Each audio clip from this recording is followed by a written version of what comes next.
welcome to Crafty Chat. My name is Nancy, and I'm joined also by Heidi and Lucy, and we have a special guest today. Drew, would you like to introduce yourself? Hi, thank you so much for having me. My name is Drew Hill, and I'm a local crafter, I guess. I teach some courses at the library on crochet amigurumi, and yeah, you've probably seen me at some of the craft shows at the library or just wandering the halls sometimes. Yeah. Drew's been a long-term presenter for us at the library for crochet programs. So we wanted him to come in and join us in this conversation about the different crafts we're working on and kind of how we got into the things that we got into crafting first. And then we're also going to talk about some of the skills that we recommend you bring to Ann Arbor District Library programs. So a lot of Drew's programs kind of build on, you have the basics of crochet. So it's kind of a trade-off with library programs where a lot of the things that we do, you will make something and it'll be done by the end of the program. And then some of the stuff that we do, like Drew's crochet programs, it's better to come to a program with a little bit of knowledge of what we're going to be doing so that you'll be more successful during the program, and it's a skill that you'll carry on to other programs and something so it's more of a learning a skill versus creating a product.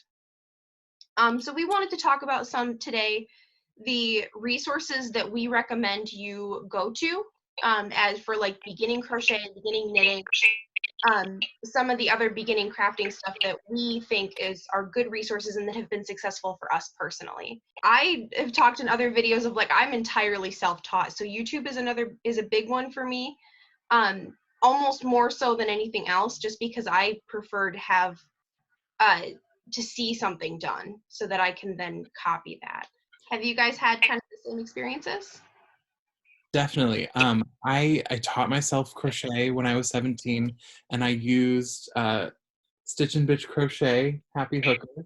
This is the book I use. And then along the way, I also picked up the Crochet Stitch Bible, which has a lot of great photos and stuff.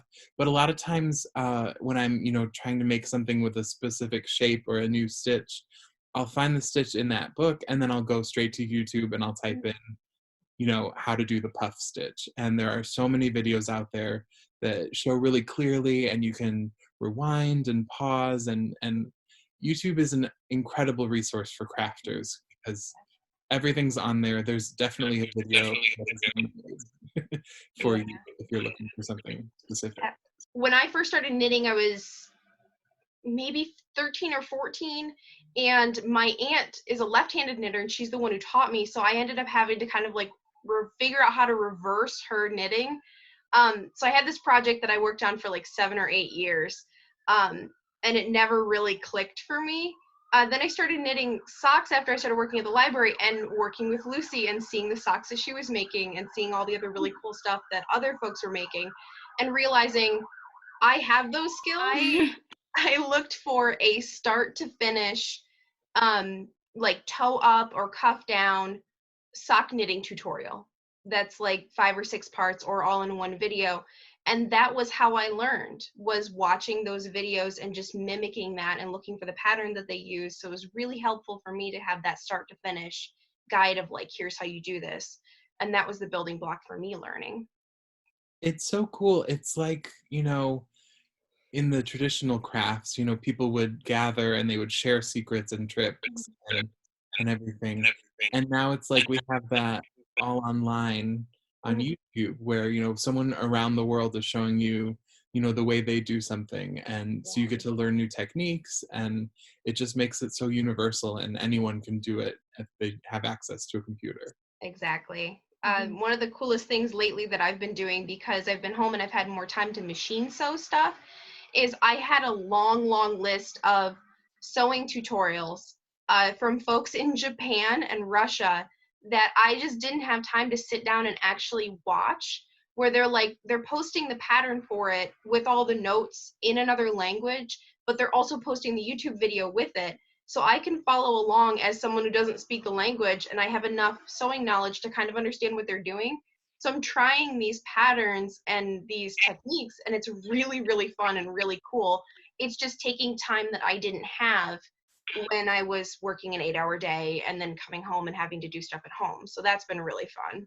Yeah, I love how willing everyone is to share online. You know, like you can, even if you're not going to YouTube, like there's a website I love called Tin Can Knits, and they have patterns you can buy, and they also have a whole set of teaching patterns that will start you, like, here are the first things you need to learn when you're going to knit, and now we're going to apply those things into a pattern. And so, and all that information is available for free on their website. It's a great learning, it's like all in one place, but they're just so willing to share that. And then it's an example I can think of someone who's just very giving in their knowledge. So. And they have, Tin Can Knits has one of the best beginner libraries of anything that I've ever seen.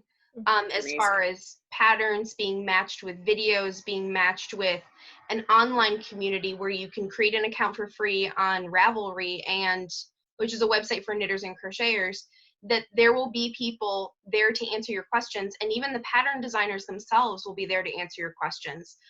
We talk about this a lot in Sewing Labs with one presenter in particular, Amber Adams Fall, who comes in and does sewing programs for us at the library, where she's a big advocate of indie pattern makers, because a lot of times when you're contacting those pattern makers, they're answering your questions directly. You're not going through like the big four patterns of like McCall's, Butterick, Simplicity. You're not going through like a customer service thing. You're talking to the actual designer, and they're going to be the ones who will be able to answer your questions the best.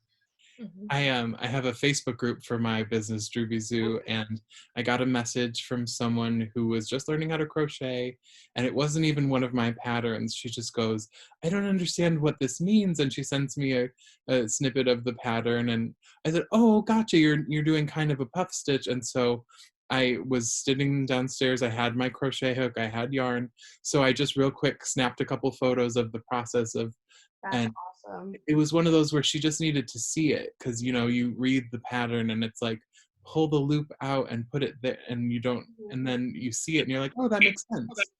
And so I just think it's so great how crafters are typically so willing to share their knowledge. If someone shows interest, we'll talk forever. Yeah.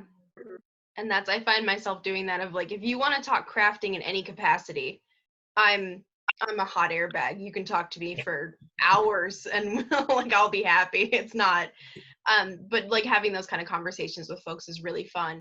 Yeah, I working in the pottery studio years ago. It's like we're all in the same place working together and sharing our different techniques. And I have a friend that's a painter, and I remember him visiting and commenting. He was so surprised that nobody was keeping like secrets, because he's like, you know, as painters, we never share, you know, how we're doing our thing. For some reason, it was always like, so, you know, just kept it to yourself. And I'm like, well, so what if I show you how I'm doing it? You're probably going to do it in a different way, even if you're trying to make the exact same piece and you're like learning something through that. It's going to come out, it's going to have your own expression, you know. So there's like, I was going to mention that, of like, I have had friends who are fine arts majors in college who were doing painting and graphic design and stuff, and it's so secretive. Like, I remember that very distinctly in college, where a lot of folks were like, we aren't going to talk about this because there's this way that I'm doing this, and that's like proprietary to me, and I don't want to share that.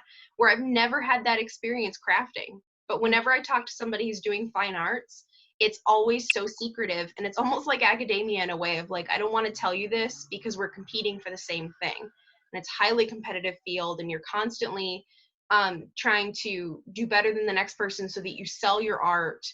But I think down to the dollar. What? It's like it's coming down to the dollar, you know? Yes, it's like Drew helping somebody on Facebook who's not even doing his pattern and just showing, you know, really being like, yeah, I want you to have this knowledge and be a part of this too. And it's not like you need to pay me for it. So. Well, it forms such a connection with, you know, in between people. And a lot of times, if I discover a new way of doing something and I share it with someone and they're like, that's a way more difficult way to do that, here's an even easier way, and I'm like, oh, great, thank you. So it's like, it's an evolving art form, and so to have, you know, so many different brains working on the same problem, you're going to get the best results. And the only way you do that is if you share what you've figured out. I think that, especially with fiber arts, so like knitting, crochet, quilting, a lot of those things, because they're historically within American culture, a lot of those are oral traditions. They're taught through family and through aunts and uncles, who are giving you that, teaching you that knowledge when you're young as a skill of something of you take further on in life. I think that's kind of, that history really helps support the general zeitgeist within the crafting community of like, this is really a community. This is communal. We're all here to share our knowledge so that we can help other people make beautiful things and make useful things. Which is really heartwarming to me, of like, that's a really cool aspect of humanity, that it's like we're teaching each other and we're learning at the same time to help make our lives better, whether that's through our creativity as a sense of self-expression, or for utility of like, we're creating warmer quilts, or we're keeping our families warm, or like helping decorate our clothes or our homes to make them more beautiful, to make life more worth living and make things more beautiful and more fun. So And especially nowadays, I feel like there are more and more people who are getting into, you know, fiber arts and making socks and quilts and stuff like that. And so there are enough people who aren't doing that, who are like, oh, will you make me a quilt? yeah. And so if I can pass the knowledge on to someone else, that's one more person making quilts and one fewer quilt that I have to make. Yes. Oh my gosh. Yeah. That's as a crafter, we talked about that in a previous video. It's the hardest thing for me to say no. Yes. Because I love making things for other people and I love giving things that I've made. I only have so much time and I have a very long list of things that I want to do. So it's a trade-off of like, what can I do for myself and for somebody else? So should we move into what we were going to talk about? Some of our first projects, or? Yes. We were going to talk about, we're going to have like a little bit of a nostalgia section where we talk about the things that got us into crafting first and our first projects. Drew has an actual visual aid. So Drew, I want you to show what you brought because it's really cute. So when I was 10 years old, my grandparents moved from Florida back to Michigan, and they stayed with us for 88 days, and then they moved into the house 2 doors down. And at that time, I was 10 years old, and my grandma taught me how to knit, and this is the scarf that I made. Even when I was 10 years old, it was too short, but I've kept it forever, and I will always love it. You know, there's many dropped stitches. It's just garter stitch scarf, but I picked the brightest red that I could find. And I remember, so vividly sitting with her and having her explain to me how the stitches worked, how to hold the needles, the yarn, everything. And it just sort of lit a fire in, and I had always been really interested in art. I had been drawing and sketching, and I loved making friendship bracelets and anything like that. And then when she taught me how to knit, that sort of became my life. So I've been knitting for a long time. When I was a senior in high school, I started the Knitters Guild at my high school. Oh, that's cool. Which was basically just, I had a couple of friends who wanted to learn how to knit, and a couple of friends who already knit, and so we all met in the choir room at lunch, and we got our picture in the yearbook, and so it's been a passion of mine for a long time. What made you move into crochet? When I was, I think, 17, I wanted to make a scarf with vertical stripes instead of horizontal stripes. And I realized that doing that in knitting would have been very difficult because I would have either had to cast on an incredibly long starting row, or I could learn to crochet. And I picked a bunch of different shades of green, and my foundation chain was so tight that as I worked, the whole thing just turned into an arc because the pattern got looser and looser, and so it was beautiful. But that was what started me down the crochet path. And then when I discovered Amigurumi, and I was like, well, that's pretty amazing. And I bought a pattern off Etsy this was a long time, this was like 10 years ago. And once I figured out, oh, so that's how you make a shape using crochet. And from then on, I was hooked. And yeah, sorry about that. Don't. As I go through crafting and as time goes on, I love puns. Yeah. Oh, they're the best. Yeah, they're the best. Drives my partner crazy because he's just like, I hate it. How are you coming up with this? I hate it. But so Amigurumi really became, I would do one here and there, and then about 6 or 7 years ago, a friend of mine from high school, he and his wife were expecting, and I wanted to make some stuffed animals for them, and they suggested that I start an Etsy and start selling them. So I started playing around with it a little bit more, and yeah, the rest is history. So I have some really vivid memories too growing up. My dad was really hands-on, but I didn't like how much hard work physically and how dirty it was. So I spent a lot of time working on cars with him and gardening and doing carpentry stuff and helping build things. I didn't really click with that a lot, but when my mom started sewing things to sell for our PTO at my school, she was like, oh, I'm doing this in your home during the summer. Why don't you work on this with me? So I remember sitting next to her at her sewing machine and watching her make things, and then her being so annoyed with me kind of hovering because I was fascinated by just taking, she had just some scrap denim and an embroidery hoop and some pink floss. And she was just like, here, just sew with this. You already know how to hand sew. Just make a pattern design. And I remember it being just this really weird, abstract, I just kept going back and forth in a circle. But yeah, no, I remember doing that. And then several years later, actually her showing me how to machine sew and how to use this machine. I was also in Girl Scouts growing up, so we did a lot of crafts through Girl Scouts. And I went to a summer camp with my brother for almost 10 years of us growing up, and they always had arts and crafts, and that was where I wanted to spend all my time. I just wanted to be in the arts and crafts building. That's it. I didn't want to do anything else.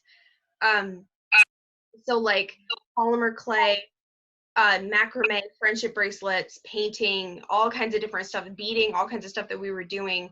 That was all I wanted to do growing up. So it really, when I got out of college, it shouldn't have surprised me that I fell into crafting so hard.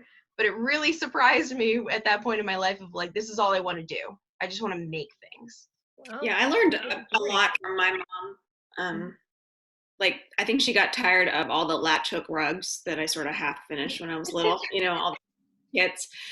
So she taught me to knit, I think even before I was 10. And I remember I just made tons of dollhouse rugs, kind of like a piece of your scarf, Drew. So just a little garter stitch thing.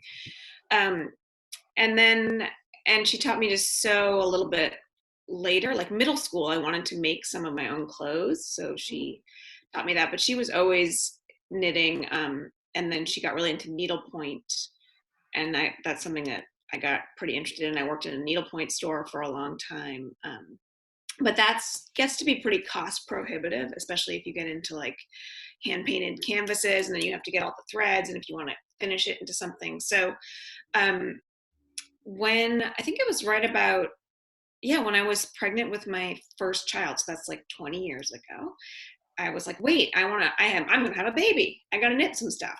So my mom, again, sort of reminded me of where I left off, and I just started knitting. I did a hat and a blanket. And then I think from that moment, haven't really looked back with the knitting. It was great when my kids were little. I could knit for them. I could knit sweaters and they would wear them. Now, I knit that hat for my son last year with the Patriots logo, and it was this horrible Intarsha experience. And I was like, never again, no more knitting. But so that's and mostly, so that's just what I stick with now, is mostly knitting. I don't sew that much. Needlepoint I'll occasionally pick up, but for some reason that's the thing. Now I kind of teach my mom. My mom needlepointed for so long, she's gotten back into knitting, and she'll call me, or when she visits, she wants to go to Spun right away, and then she always needs reminders of, wait, how do you do this again? I'm like, Mom, you taught me this. Yeah. That's when I finished my first pair of socks, and I posted them online, my aunt, she immediately messaged me and was like, "Oh, you're still knitting? I can't believe that you're still doing this. Why did you pick socks?" And I was telling her of like looking at patterns growing up and being absolutely convinced for some reason as a young person, socks are the hardest thing you can do. That's the pinnacle of knitting. Like that's the best you can get. And doing that was kind of fulfilling a lifelong dream for me, which I'm not even really sure where that came from. She said to me, she was like, "I never saw the point of doing socks because they're just going to get ruined, but you make them look so pretty. Will you teach me how to knit socks?" I was like, "That's it. I've arrived. I've arrived as a knitter. That's the best I can get." I was so thrilled that she wanted me to teach her that. So like having the same experience as you, Lucy, of like, this is the person you've learned from, like the teacher or the student has become the teacher kind of thing. Yeah. That was really exciting for me. Called my mom immediately and was like, "Aunt Connie asked me to teach her how to make socks. This is the coolest thing ever." Well, I think one of the earliest things I can remember is like stitching on a plastic canvas, again, to keep me busy. My mom was like, she drew, colored in some kind of scene, and I remember it was like a tree and a sky and whatever, and like I got it done, and she was like, "You're done already?" You know. Really took to it. She did a lot of needlework. Cross stitch was a thing growing up. My dad always was building stuff. He's really good at that, doing like all kinds of moldings and shelvings and stuff. So but I remember picking up crochet from my grandmother, my dad's mom, but I only ever learned how to chain because she was kind of ill and whatever. We just never learned how to join a chain. So it was always this mystery. And I never really got back into it until I got older. I was like, oh yeah, you know, I think I can figure out crochet. You know, I had started off with a knitting project that I don't have anymore because I gave it to a friend. But I didn't really like the way knitting felt on my wrists. And so I wanted to, you know, pick up crochet, and somehow I think I had seen some amigurumi and I'm like, those are so cute. And I went and bought a book and some yarn. And so here is my first amigurumi. Oh my gosh, he's so cute. I love his eyes, he's adorable. Bug-eyed. Took me forever. Many times my husband would be talking to me and I was just like, "I'm counting."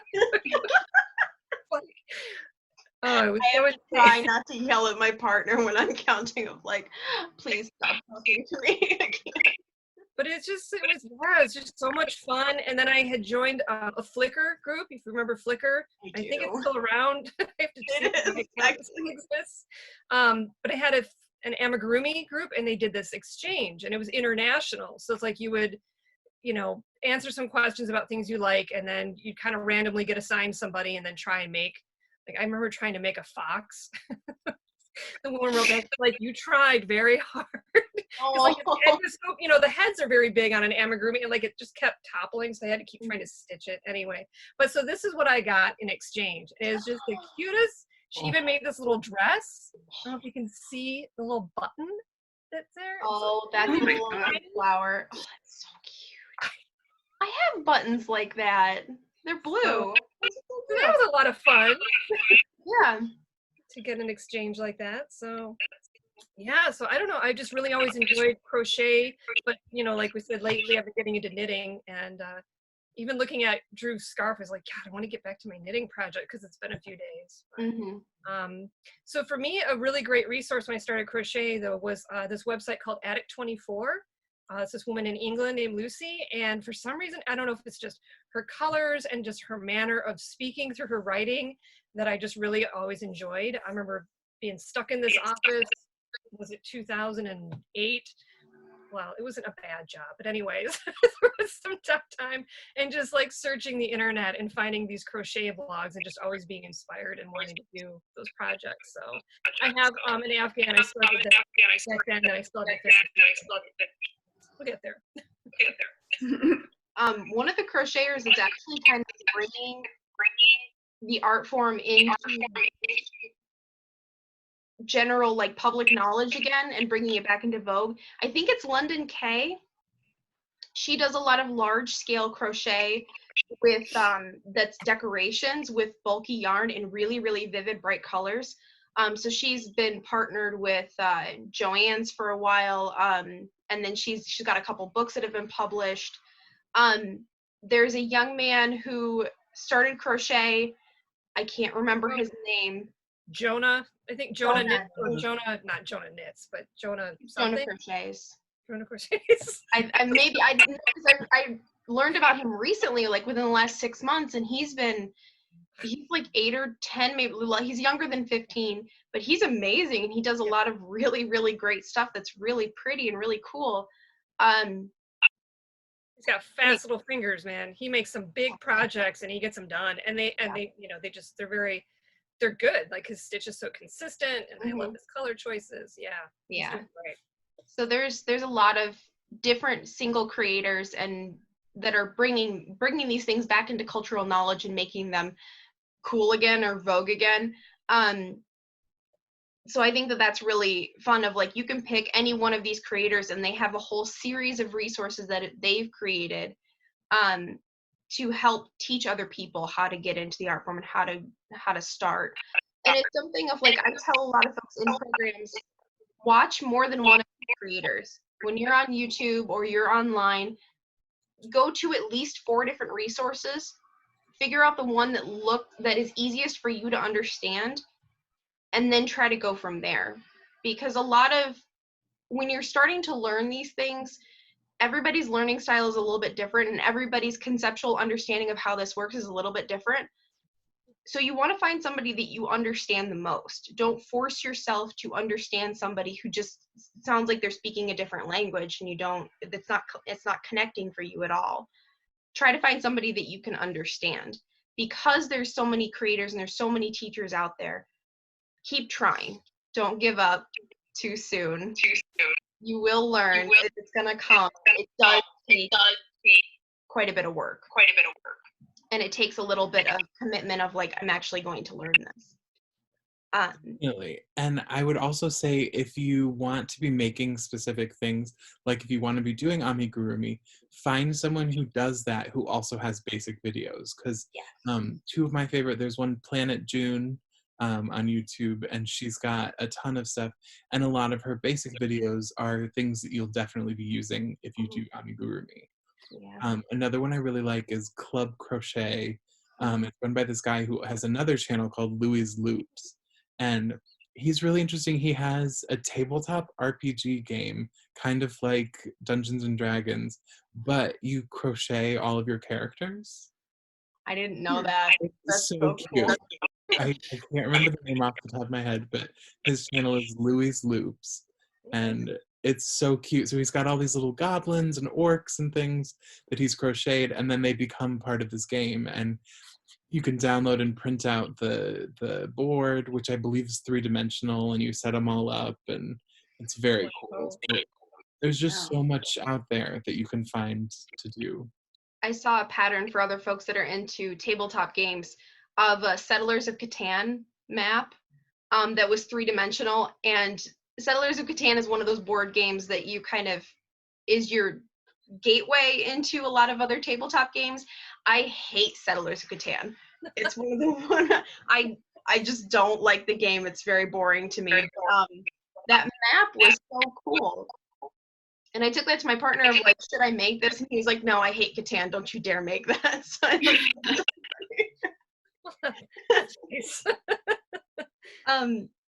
one of the things that I wanted to ask about nostalgia stuff that I didn't think of until just now, did anybody else have home ec in high school? Yeah. No? I that was one. I remember one of the sections of our home ec class at my school was our teacher had us look in a catalog and pick out a hand sewing project and a lot of them were stuffed animals with like fun fur and stuff. So she taught us, it was like you learn how to sew on a sewing machine, and then she taught you basic hand sewing, and you got to pick out your pattern of what you wanted to try to make. And I remember almost everybody else in my class picked a pillow or something else kind of similar. I picked a tiger stuffed animal. I remember her looking at me of like, you're going to finish this super fast, pick out a second project, and we'll just order you 2. And I finished both those projects in like half the time it took most other people, and couldn't understand of like, am I just showing off, or is this just really easy for me? And I was really confused at first of like, why is this coming so easy? And looking back now, it's like, nope, it was those years of experience with my mom and teaching her, having me teach me. So yeah, we had home ec. We did like animal pillows. They were pretty much basic shape things that you would use on a sewing or sew on a sewing machine. But then I remember I didn't pursue like a second class, but I think in like the more advanced, like they learned how to use a serger, and I remember people making their dresses for the 8th grade dance. Wow, you know, so. Wow. And I remember the later home ec classes making clothes, so doing shirts and pants and learning basic tailoring and garment construction, and just being really irritated of like, I can't take the fun classes. So it was like a backlash through college and after was like, I'm going to do as many crafting and art things as humanly possible because I didn't get the chance to do this in high school. And it was just like, no, I'm actually just really enjoy these things. I'm not being, you know, silly about it. But it's too bad. We had so many not like alternative education anymore now, but you know, like when you have shop class or like electives. We had a lot of that. Well, they're electives, but they're like a certain, well, they're skill building electives. yeah, so we had a lot of those at my high school. Anyway, I remember my photography class when I went to, you know, do all the requirements for graduation, and they could use it as an applied science. So it was like cool. It was like a fun class. Didn't realize it was science, but of course, you know, there are science aspects. So it was nice that like filled that void. But yeah, we had so many opportunities in our high school with graphic arts and learning auto repair, and the photography studio was amazing. The photography studio was better at my high school than I think at the community college I went to. So It's really cool. yeah. We had a lot of, it was an occupational learning program. Oh, Simon! hello, Simon. Like, no, I want to go over there, but you're not gonna. No. Best interruption ever. Sorry. That's staying in the video. It was like occupational learning, so you could, as a high school student, your junior and senior year, go to the community college in Jackson and take classes in like cosmetology, shop, mechanics, photography, stuff like that, which was, I kind of always wanted to do. I may do it at some point of like taking a course at a local college of, you know, like an introductory mechanics course or like a shop course or something like that, because I enjoy that so much. So like my love of crafting and fiber arts made me more comfortable to go into things with power tools, because for a long time growing up, power tools scared the crap out of me. That's why, like, because like, you watch wood turning videos. I do. Lathe, you know, and I, you know, I get that too. I enjoy that. It was something at one point I thought I wanted to do, but now I don't know that I do. But it's like, and it kind of ties into something we were talking about that we were going to mention too. Is just sometimes having these videos just to watch for the pleasure of viewing it, and not that you're going to do the project. So again, sometimes like if somebody wanted us to do like crochet or knitting videos to put out there on YouTube for you to start learning, or even just to be watching, to kind of have a sense of like, what is this about? Like, how do you end up with this thing? So. Yeah, let us know in the comments if you want us to make those videos, because we're more than happy to make those resources for folks. And we were talking about it would be a good resource to point to folks in like an event page on the website of like, here's Drew's program or someone else's program is going to be on this date. Here's some resources that you can learn with as like a introduction to this program if you would like, but we'll teach you when you get there or something of that kind. So that was, we've been talking about that for a while and it just hasn't gotten done yet. So we would definitely love to hear from folks if that's something that you're interested in.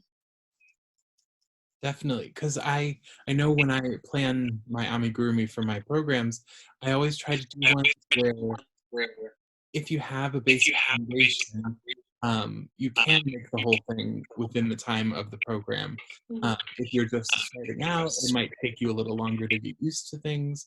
So it would be incredible if there was a resource available so that you could, you know, get started, practice, learn just the few basic steps, and then when you come in, you can, you know, dive right in and have a finished project right after the program. Yeah, Or definitely. sometimes even just having seen it, even if you haven't physically done it, it kind of helps get it, those routes in your brain, you know, it starts to map it out too. Yeah. It's and I love that for a lot of different things. The one thing that I'm watching a lot online, in addition to like wood turning videos on a lathe, are resin projects. And I follow a couple channels on YouTube where I'm so excited when they post a video of like, oh my gosh, what are they making next? So, and I follow a couple folks on Patreon, and one of those is Evan and Katelyn on YouTube. They do also a lot of building and woodworking projects in addition to resin stuff. And then the other one is Peter Brown. He lives on the West Coast and he does a lot of lathe. He's started doing resin projects in the last year. And some of the stuff that he's made have been really awesome. He's taken Oreos and embedded them in resin to make a cake stand. And then he took a piece of bacon and embedded it into a block of resin and turned it into a potato peeler handle, which to me was hysterical. In his most recent video, he's very silly. One of the things that he did was he's trying to weaponize yarn for the apocalypse. So he took he took granny squares and like because his wife crochets. He took a star that she had crocheted or somebody had crocheted and dipped it in resin and then laid it out and tried to like sharpen it, I think. I didn't get through the entire video because he just posted it 2 days ago.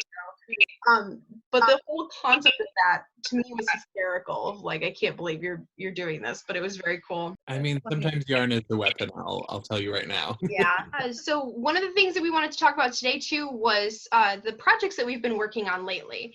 So I started this embroidery project a long time ago, and it's mandala, and it says relax.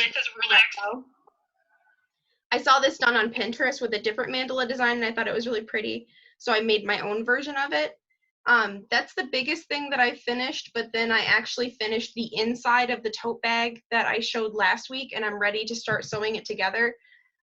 This thing was an unholy nightmare to try to finish, but I got all the pockets in it. So there's the pocket on the inside and then two. And then the thing that was the hardest was the outside of the bag sewing. So like, whoops. There's the outside. It was this inside part. So there's an ironing mat on one side and then these zipper tabs connect together. It's amazing. That's a vision. I'm so angry at this pattern. I was actually going to shoot a video of the hardest portions of this bag and the things that I actually wanted to burn it to the ground with. I've gotten there and I've figured it out, but God, it's been, I just want to lay on the floor with just exasperation of like, why is this so hard? So it's almost done. Well, it looks amazing. Thank you. I noticed it in the last episode and I was like, I can't wait to see how that turns out.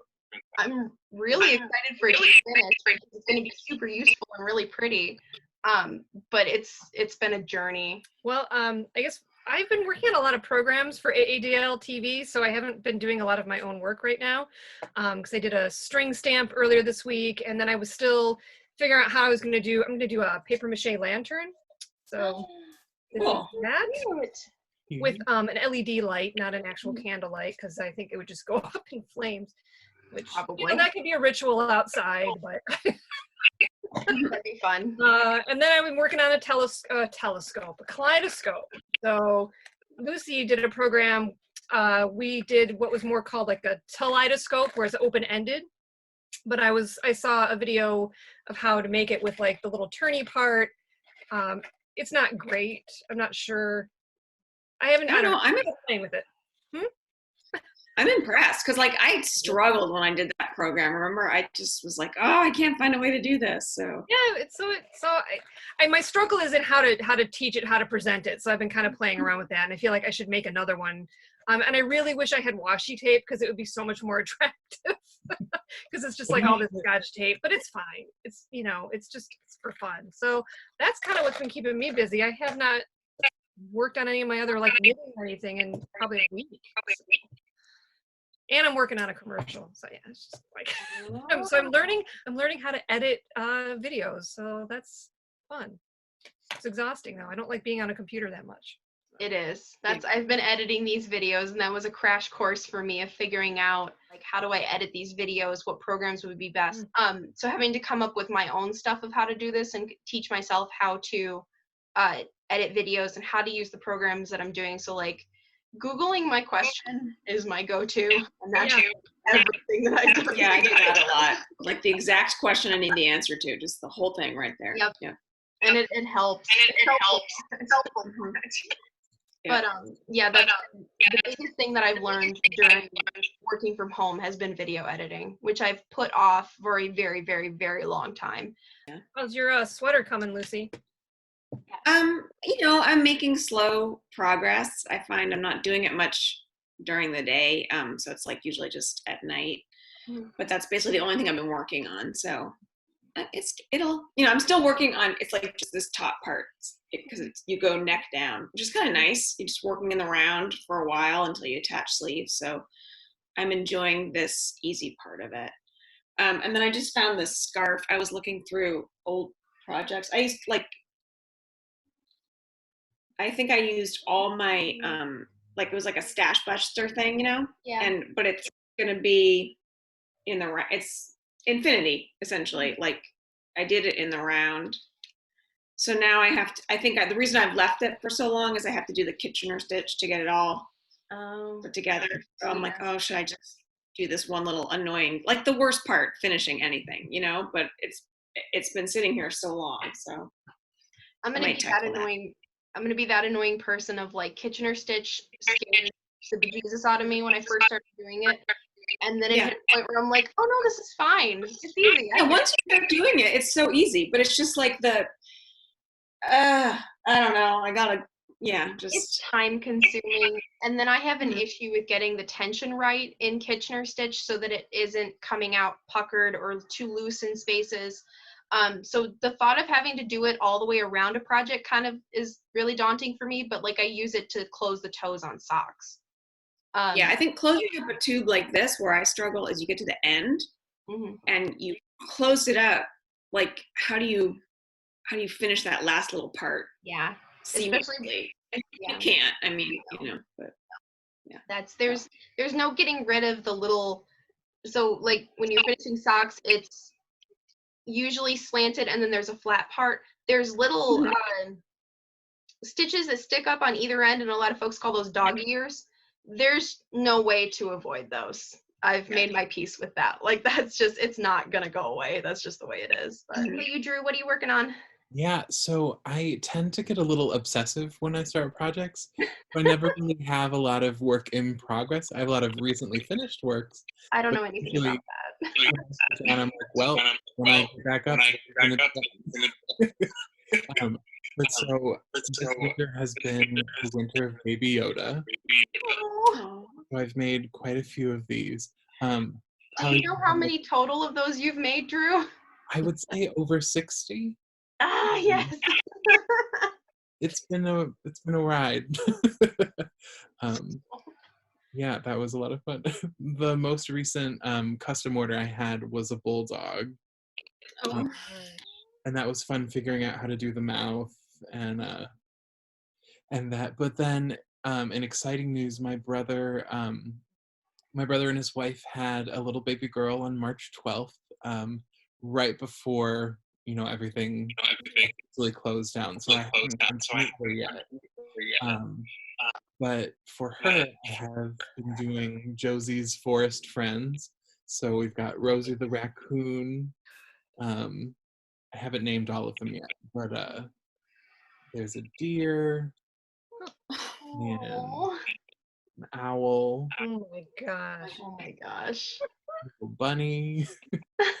Her nursery is forest themed. Okay. And so a bear. And so and those are the colors of her. So I sort of love those colors. Those are great colors. And it's that big twist yarn from Joanne, so it's very affordable. Yeah. But I had so much fun with these because it was the first time in a long time where I just sort of picked what I wanted to make and what I wanted it to look like and went for it.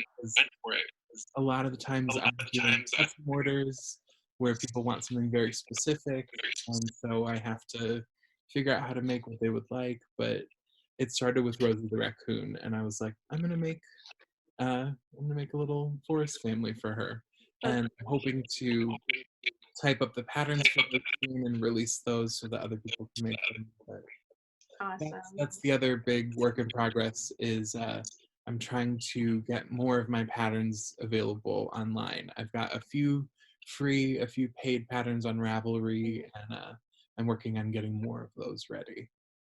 So is that maybe, since we don't have all the craft fairs to prepare for, so you kind of finally have that time to work more on the patterns and that kind of stuff, so. Exactly. I've been getting. How is that going for you, not having the craft fairs?